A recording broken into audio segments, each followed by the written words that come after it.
The greatest day of Shawn's life.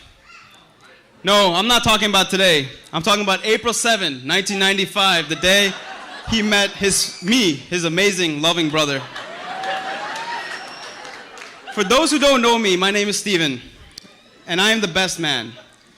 Let me start off by telling you all the story of how Shawn picked his best man. So when Shawn was looking for his best man, he originally went to the smartest man he knew. And when he said no, he went to the funniest man he knew. And when he said no, he then went to the sexiest man he knew.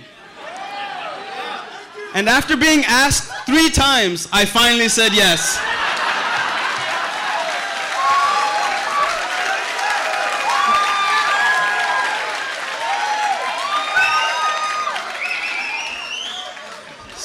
So how is everyone doing tonight?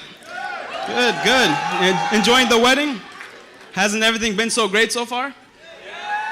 Can we give a round of applause to the venue staff, the decorators, Mr. and Mrs. Rave, Mr. and Mrs. Matthew, and everyone involved for making this day special. Thank you. I also want to thank all of you for coming out and celebrating Shawn and Nikki's wedding. And Nikki, doesn't she look lovely, guys? You look stunning. Shawn, you look all right. I'm kidding, I'm kidding. One more round for the beautiful couple.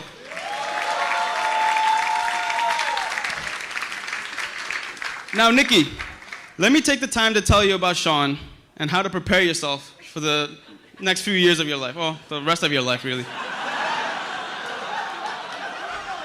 Shawn, my dear old brother, where to start? Shawn and I, being only a year apart, had a lot of fun together, and we were also very competitive. Now I know what you must be thinking. Steven, you're only a year younger than Shawn? Why do you still have all your hair? And why do you look so much younger than him? But that's not important. That's not the point of the story. Going back to what I was saying, we were extremely competitive, and that's what made our childhood interesting and fun. We were always challenging each other and would never admit when either of us were better than the other. For example, I would destroy him in the video game Halo. I don't know if most of you know it, but he never once admitted that I was better than him. I am better than him, though. But it didn't stop at just video games or sports. We literally used to come up with challenges of the most random things. Who could eat the most at a buffet? Who could burp the loudest? And who could get my mom to yell at them first? By the way, we were nice, classy kids. These are just bad examples. So when Shawn told me to be his best man, yeah, I know what I said. Shawn told me to be his best man. He didn't ask me. He told me, Steven, you're the best man.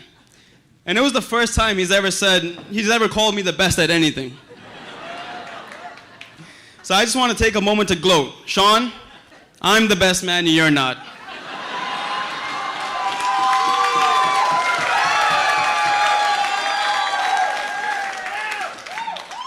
And I don't know, because we're so competitive, I might not ask you to be my best man.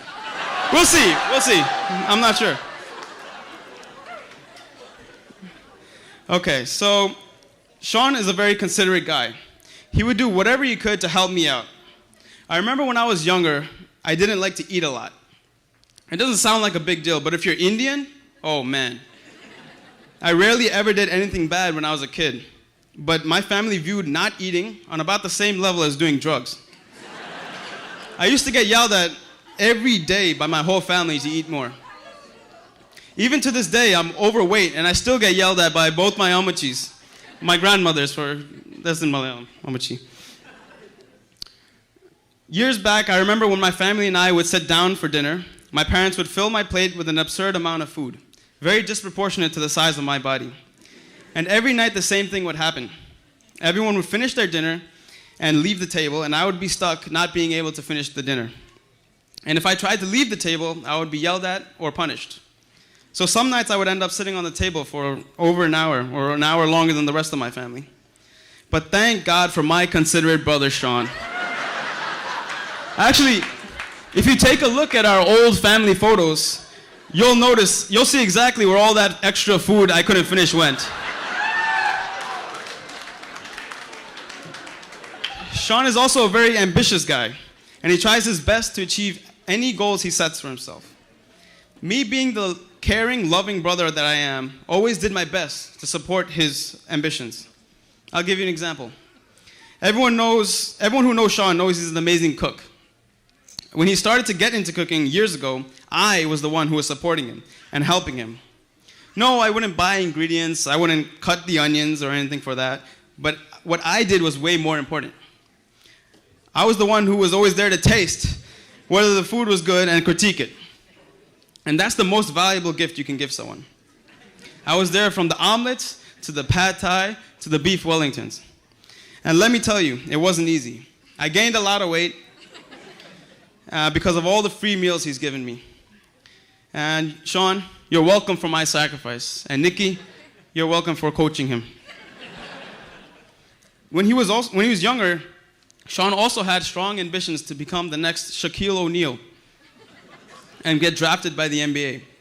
He would walk around telling everyone that he's going to be the next Shaq. When he told me this dream, I told him, Shawn, you can do it. I believe in you. But there are 4 things you need to do to get to that point. 1, you need to get bigger. 2, you need to get taller. 3, you need to get stronger. And 4, you need to get better at basketball. I told him I'll help achieve this goal, and that's when I suggested he should start eating all the extra food off my dinner table. So after years of trying to be the next Shaq, he gave up. It goes to show you that you can't make every dream a reality. At least after all these years, he's made 1 out of the 4 goals. And don't get me wrong, guys. Shawn and I had a lot of fun growing up, but things weren't always sunshine and daisies. We would fight too. I honestly can't remember the reason for any of the fights we've had, but some were vocal and some were physical. The problem was Shawn was a lot bigger than me at the time. So for Shawn, he got a free punching bag. And for me, I was a victim of child abuse. I had to obviously make up the difference in size with brain. So whenever I felt especially annoying, I would go to Shawn and pester him in any which way I could.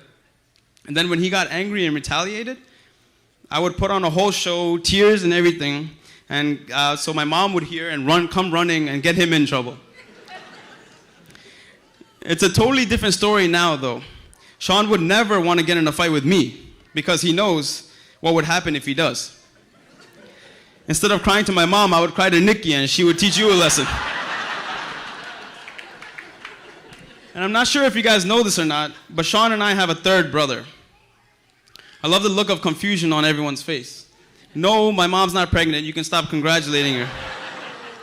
This brother, Samir, isn't related by blood, but he's an extended part of our family. Shawn and I actually tried to legally adopt him one time into our family. But when his parents found out, oh man, were they mad. Well, his dad was mad. His mom said, oh, thank God, take him and go. Sorry again, Mr. and Mrs. Walter. Anyways, enough about Samir. I'll explain more about our friendship during his wedding. The reason why I brought him up is because Shawn, Samir, and I used to do everything together. We were like the 3 Musketeers. We were like Harry, Ron, and Hermione, or Charlie's Angels. We were inseparable. Then one day, Shawn introduced Nikki to us. Samir and I immediately had a moment that resembled a scene straight out of a Disney movie. I was going to try and reenact it, but my voice is kind of bad, so I'll just say the words. Actually, I'll try it. I can see what's happening. What? And they don't have a clue. Who? They'll fall in love, and here's the bottom line. Our trio's down to 2.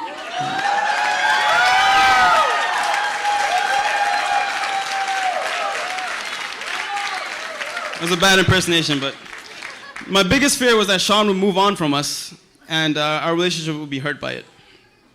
I can joke and take cracks at Shawn and our childhood together, but honestly, the thing about having an older brother is that I grew up with not just a sibling, but also a best friend. Since Shawn was only a year older than me, we had all the same interests in everything we did. And I remember when we used to share a bed every night. I remember playing our Game Boys at night and then hiding them under our pillows and pretending to be asleep whenever Mommy came in. to check on us. I remember waking each other up early at 6 a.m. on Saturday mornings to watch our favorite cartoons. I remember jamming out together on random instruments. I remember cooking together, eating together. I remember the countless hours of fun, laughs, and happiness we shared. The problem with a speech like this is that it's impossible to fit all the stories of our time together growing up in the small 5 to 10 minute window. There's just too many funny stories and too many fond memories I can bring up. Shawn, I enjoyed every moment of our childhood together, and I wouldn't change any of it. I couldn't risk Nikki coming in and taking you away from us.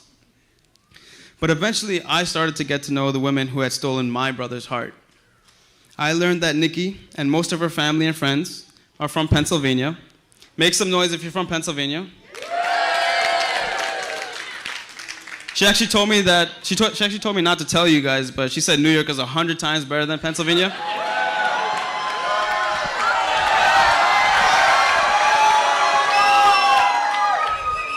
And she's so glad to be able to move here.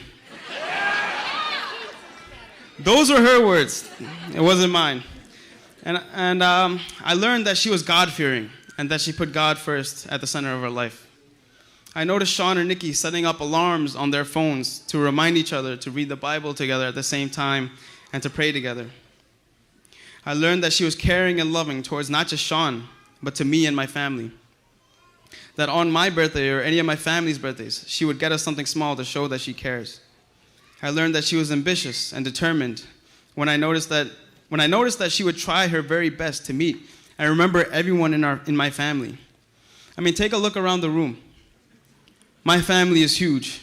It takes true dedication and love to try and learn everyone's name and everyone's relationship. And one of the biggest things I learned about Nikki is that she's an amazing baker and a good cook. Somehow she knew that the key to the Peter Gale heart is food. She spoiled us over and over and over again with amazing homemade dishes, fudge, cookies, brownies, cakes, etc. So much. Above all else, I learned how happy Shawn and Nikki made each other. And that's when I knew that Nikki wouldn't be coming in between our relationship. The trio was becoming a quartet. I haven't lost a brother, I gained a sister. Welcome to the family, Nikki.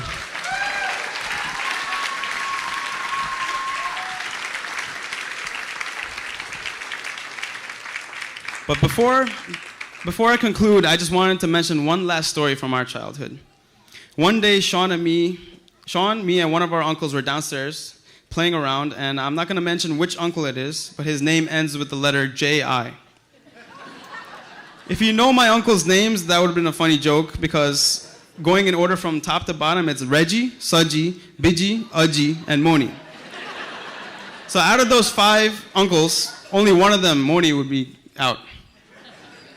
Anyways, one day this specific uncle was playing with one of those toy pellet guns we got from India. I'm not going to mention who it was, but his name's Aji Papa. And he aimed the gun in Shawn's direction. Not aiming directly at him, because no one would point a gun directly at an 8-year-old nephew. No one would do that. But he aimed away from him. And somehow, when he shot the gun, the pellet bounced off the wall and then vanished. We couldn't find the pellet. No one knew where the pellet went, but Shawn had felt this pain in his ear. And don't ask me how it happened, but it did. Somehow, the pellet ended up lodged inside Shawn's ear canal. It was so deep in there that you can only notice the pellet if you look into his ear at a certain angle. It was impossible to take it out without help, so they decided to take Shawn to the ER. So I remember Shawn screaming while heading to the car, "Why? Why me? Why is it always me? Why couldn't I have hit Steven instead?" I just wanted to bring this story up because Shawn always used to complain about how lucky I was and how unlucky he was. I would somehow win raffle after raffle, and Shawn felt that he never had any luck at all. Shawn, I just wanted to say that the tide had changed when you met Nikki. Now there's no reason to complain. You're now the luckiest man in the world for marrying your perfect girl.